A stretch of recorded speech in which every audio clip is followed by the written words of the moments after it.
तो अभी तक की क्लास के अंदर हम लोगों ने सिकल सेल एनीमिया को कंप्लीट कर लिया था। अब उसके बाद हम लोग जो है नया टॉपिक स्टार्ट करते हैं, नया डिसऑर्डर होगा। और ये सारे डिसऑर्डर होते थे जब गुणसूत्र के ऊपर, अप्रभावी गुणसूत्र के ऊपर जो जीन पाया जाता था वो अनियमित हो जाता था, यानी अनियंत्रित ढंग से कार्य करता था, तब उससे जो है बहुत सारे डिसऑर्डर हो जाते थे। तो इसी तरीके से हम लोगों ने नंबर 1 पर पढ़ा था sickle cell anaemia. Sickle cell anaemia के अंदर होता क्या है, ग्लूटामिन और वैलीन की जगह एक्सचेंज हो जाती है, जिससे आरबीसी बाइकॉन्केव शेप से बन जाती है, सिकल सेल हसिया के आकार की हो जाती है। इसलिए उस डिसऑर्डर को हम लोगों ने कहा था सिकल सेल एनीमिया। जो अगली हम लोगों को डिसऑर्डर पढ़ना है उसका नाम है रंजकहीनता। क्या नाम है भाई? रंजकहीनता को पढ़ना है। छोटी छोटी सी डिसऑर्डर है, आपको बस समझ में आ जाएगा, बस आप समझते चलिए। रंजकहीनता के अंदर होता क्या है कि जो हम लोगों को रंजक यानी कलर हम लोगों को जो मिला है, किसी का रंग फेयर होता है, किसी का डार्क होता है, किसी के शेड्स होते हैं, कोई हल्का काला, हल्का गोरा, इस तरीके से शेड्स पाए जाते हैं, बहुत सारे कलर्स के शेड्स पाए जाते हैं। अब होता क्या है रंजकहीनता के अंदर किस तरीके से कलर मिलता है उसको हम लोग प्रोसेस को देखेंगे। होता क्या है, कुछ अमीनो एसिड हम लोगों को शरीर में बनाने पड़ते हैं, लेकिन कुछ अमीनो एसिड को भोजन के द्वारा हम लोगों को अवशोषित करना पड़ता है। तो होता क्या है कि हम लोग पाचन की क्रिया के द्वारा एक अमीनो एसिड होता है जिसका नाम होता है टायरोसिन। क्या नाम होता है भाई? टायरोसिन नाम का अमीनो एसिड होता है, जिसको पाचन की क्रिया के द्वारा अवशोषित कर लिया जाता है। अब इस अवशोषित हुए टायरोसिन अमीनो एसिड को टायरोसिनेज नामक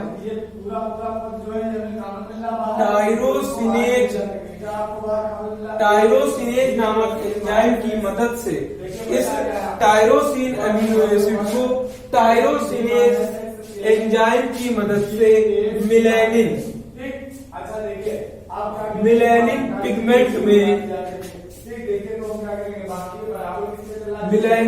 पिगमेंट यानी मिलेनिन नामक मॉडल में बदल दिया जाता है। किसको? टायरोसिन अमीनो एसिड को टायरोसिनेज नामक एंजाइम की प्रेजेंस में। लेकिन ये एक कंट्रोल किया जाता है एक जीन के द्वारा। अब ये हमारा A कोई मान लिया जीन है, अब इसके द्वारा ये कंट्रोल हो रहा है कि टायरोसिनेज नामक एंजाइम के द्वारा जो है मिलेनिन पिगमेंट को क्या कर रहा है, कंट्रोल कर रहा है। लेकिन ये टायरोसिन नाम वाला जो जीन है ये हो गया अनियंत्रित। अगर सामान्य होता तो हमें कलर मिलता रहता, और ये मिलेनिन पिगमेंट जो है बॉडी को कलर देता है, तो बॉडी ऑफ कलर इसके द्वारा रिप्रेजेंट होता है। लेकिन ये वाला जीन हमारा अनियंत्रित हो गया। अब होता क्या है कि ये जो टायरोसिन अमीनो एसिड है, अगर हमारा टायरोसिनेज नामक जो एंजाइम है ये हमारा पूरी तरीके से जो है काम कर रहा होता तो मिलेनिन पिगमेंट में बदलता, लेकिन ये हमारा जीन अप्रभावी हो गया।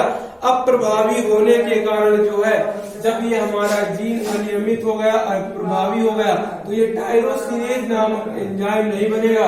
तो टायरोसिनेज नामक एंजाइम जब नहीं बनेगा तो मिलेनिन पिगमेंट नहीं बनेगा। मिलेनिन पिगमेंट नहीं बनेगा तो बॉडी का कलर हमारा कैसा हो जाएगा? कलरलेस हो जाएगा, रंजकहीन हो जाएगा। इसीलिए इस बीमारी को क्या कह देते हैं? रंजकहीनता।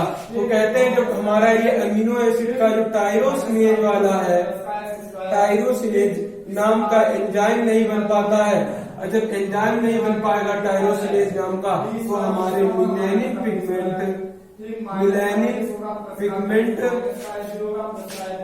नहीं बनता है। मिलेनिन पिगमेंट नहीं बनता है। जब मिलेनिन पिगमेंट नहीं बनता है तो त्वचा पर, तो जो हमारी स्किन होती है उस त्वचा के ऊपर जो है तिल और मसा वगैरह निकल आते हैं। तो लिख सकते हैं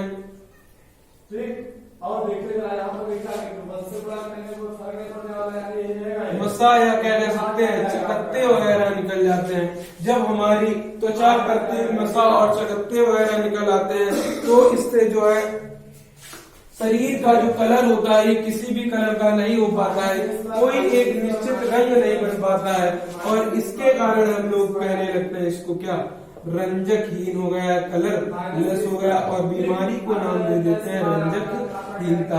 तो रंजकहीनता में यह क्या आपको लिखना है कि सामान्यतः मनुष्य के अंदर टायरोसिन नाम का अमीनो एसिड पाचन की क्रिया के द्वारा अवशोषित करने के बाद टायरोसिनेज नामक एंजाइम के द्वारा मिलेनिन वर्णक में बदल दिया जाता है, और मिलेनिन वर्णक में बदलने के बाद ये शरीर को एक रंग प्रदान करता है। लेकिन जब कभी भी हमारा टायरोसिनेज वाला A जीन अनियंत्रित हो जाता है, जिससे टायरोसिनेज नाम का एंजाइम नहीं बन पाता है और मिलेनिन पिगमेंट नहीं बन पाता है, जिससे त्वचा के ऊपर चकत्ते, मसा और तिल वगैरह बन जाते हैं और हमारा शरीर रंजकहीन हो जाता है, और इस बीमारी को हम लोग क्या कह देते हैं, रंजकहीनता का नाम दे देते हैं। तो ये हमारा पूरा रंजकहीनता वाली जो है डिसऑर्डर पूरी तरीके से कंप्लीट हो गया।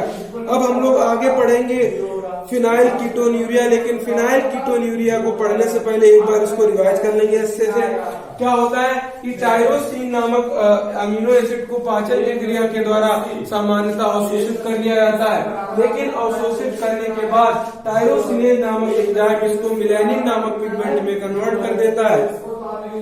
जब मिलेनिन नामक पिगमेंट में जो है ये कन्वर्ट हो जाता है, तो होता क्या है कि शरीर को एक निश्चित त्वचा को एक जो है रंग प्रदान होता है, लेकिन जब अल्फा डबल डैश जीन अनियंत्रित हो जाता है, जिससे टायरोसिनेज नाम का एंजाइम नहीं बन पाता, तो टायरोसिन मिलेनिन में पिगमेंट में नहीं कन्वर्ट हो पाता, और त्वचा पर जो है तिल, मसा, चकत्ते वगैरह निकल आते हैं, और हमारे जब तिल, मसा, चकत्ते वगैरह निकल आते हैं और शरीर को एक किसी भी प्रकार का रंग नहीं प्रदान होता है, जिससे हम लोग क्या कह देते हैं, इस बीमारी को नाम दे देते हैं रंजकहीनता। तो ये बात आपको याद रखनी है। अब आगे चलेंगे हम लोग दूसरे डिसऑर्डर पर पढ़ेंगे, उसका नाम है फिनाइल कीटोन्यूरिया। क्या नाम है भाई? Phenyl ketonuria. देखिए यहाँ से अगर -3 कॉमन ले लेंगे आप, ठीक, तो आपका ये कैलकुलेशन आ जाएगा। देखिए A + B + C का होल स्क्वायर, फिनाइल कीटोन्यूरिया का होल स्क्वायर, और ये इधर लेकर क्या आएगा तो माइनस का, तो ये भी फिनाइल कीटोन्यूरिया। अब इसके अंदर क्या होता है, एक एक करके बातें जानेंगे। होता क्या है कि फिनाइल एलानाइन नाम का फिनाइल एलानाइन, अगर आप देखें तो देखिए आपका क्या आ जाएगा, एक होगा क्या 0 - फिनाइल एलानाइन का एक एमिनो एसिड होता है। कौन होता है भाई? फिनाइल एलानाइन, या इसको कभी कभी पढ़ देते हैं फिनाइल एलानिन। क्या पढ़ा जाता है? फिनाइल एलानाइन कह दो, या क्या कह सकते हैं इसको, फिनाइल एलानिन। तो आप लोग फिनाइल एलानिन लिख लीजिए इसको। तो फिनाइल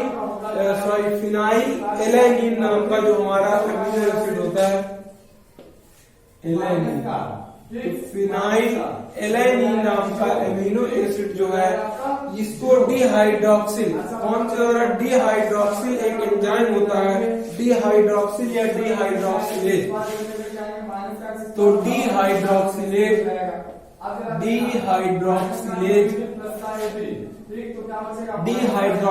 नामक एंजाइम के द्वारा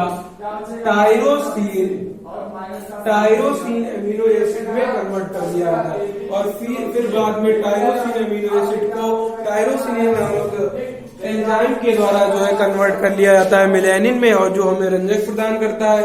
अगर ऐसा होता है सामान्यतः डिहाइड्रोक्सिलेज तो एंजाइम पाया जाता है, लेकिन जब डिहाइड्रोक्सिलेज हमारा एंजाइम जो है ये अल्फा डबल डैश, मान लीजिए कोई एक जीन है जिसके द्वारा ये नियंत्रित हो रहा था, लेकिन ये वाला जीन हमारा हो गया अनियंत्रित, यानी बेकाबू हो गया। तो जब ये वाला जीन हमारा अनियंत्रित हो जाएगा तो ये एंजाइम नहीं बनेगा, तो एंजाइम नहीं बनता है तो हमारा टायरोसिन नाम का एमिनो एसिड नहीं बन पाएगा। तो सारा फिनाइल एलानिन नाम का एमिनो एसिड पाइरुविक एसिड में, किसमें? पाइरुविक एसिड में बदल जाता है। किसमें बदल जाता है भाई? पाइरुविक एसिड नाम में बदल जाता है। पाइरुविक एसिड के अंदर जो पाइरुविक एसिड होता है, कुछ पाइरुविक एसिड का कुछ भाग मूत्र के माध्यम से बाहर निकल जाता है।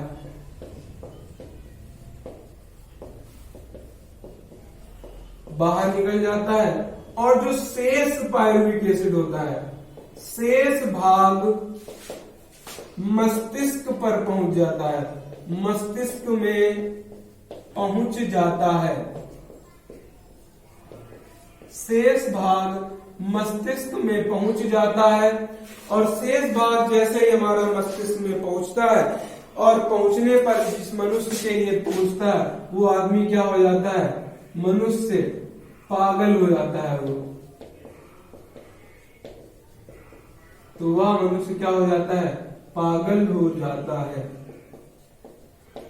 तो इतनी बात याद रखनी है क्या, फिनाइल एलानिन नाम का जो एमिनो एसिड होता है सामान्यतः पाचन की क्रिया के द्वारा अवशोषित किया जाता है, फिनाइल एलानिन नाम का एमिनो एसिड, और इसका डिहाइड्रोक्सिलेज नामक एंजाइम इसको टायरोसिन में कन्वर्ट कर देता है। लेकिन जब कभी डिहाइड्रोक्सिलेज वाला एंजाइम जो है एक जीन के द्वारा कंट्रोल होता है, मान लीजिए वो अल्फा डबल डैश है और अल्फा डबल डैश हमारा अनियंत्रित हो गया, तो हमारा फिनाइल एलानाइन या कह सकते हैं डिहाइड्रोक्सिलेज नामक एंजाइम नहीं बनता है, जिससे फिनाइल एलानाइन पायरुविक एसिड में बदल जाता है और पायरुविक एसिड का कुछ भाग मूत्र के माध्यम से शरीर से बाहर निकल जाता है और शेष भाग उस मनुष्य के मस्तिष्क में पहुंचकर उस मनुष्य को पागल कर देता है।